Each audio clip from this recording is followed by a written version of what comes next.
welcome to the voice of the Lord. Our verse for today is in Ecclesiastes chapter 5, verses 4 and 5.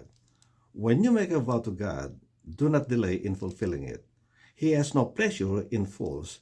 Fulfill your vow. It is better not to vow than to make a vow and not fulfill it. It is indeed better not to make a vow than to make one and not fulfill it. Let's not make God a fool. He demands that when we make a vow to God, that we be quick to fulfill it. He has no pleasure in fools, because fools, friends, they don't believe in God, and they make all kinds of vows and promises to God. But they don't fulfill it because they don't believe in God anyway, that there is no consequence for their actions.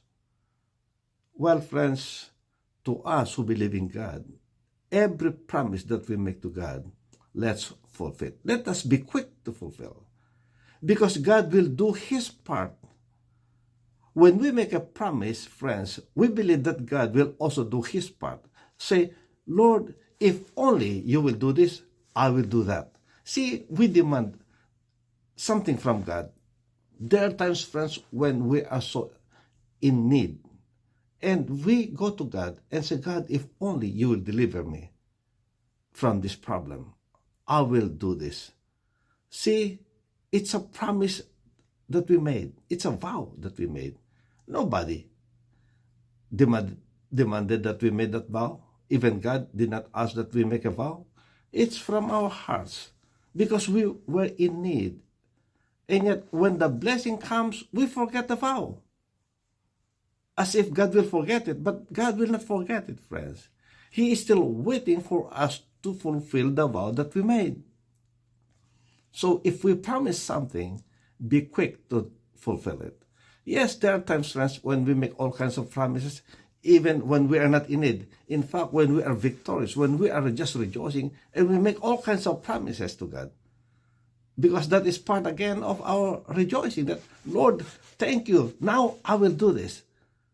You make those promises, and yet you don't intend to fulfill them, because you just want to impress people. Well, friends, let's not make God a fool. Let us be serious about the promises that we make to God.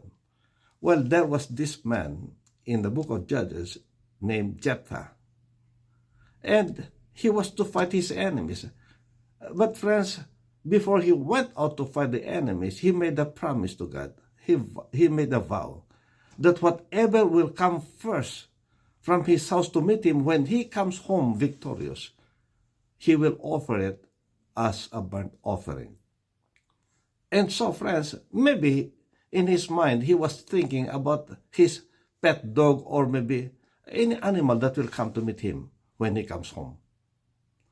But what happened here, friends, broke his heart, because the one that came out to meet him was his daughter. But he made the vow. Would he fulfill his vow now that the Lord had given him success? Yes, he was victorious, friends, in that battle. Now that the Lord had given him success because of the vow that he made, will he now fulfill his promise? Well, he did. He fulfilled. There is a cost, friends, that will come when we make a vow. But be willing to pay the price, because you made that vow. We are told, friends, that you don't have to make a vow. God will help you regardless. But you chose to make a vow. So now that you chose to make a vow, then fulfill it. Because God had done His part of the bargain. Now do your part. Amen. And so today we are told, friends, that let's not make God a fool. And only fool will make a vow without fulfilling it. Remember that God will make us to account for all the promises and the vows that we made. So if you want to be fully blessed, do your part, friends. You made a vow, fulfill your vow. Amen. May the Lord bless you. May the Lord keep you. May His face shine upon you and be gracious unto you. May He lift up His countenance on you and give you His peace. God bless. See you next time. Bye.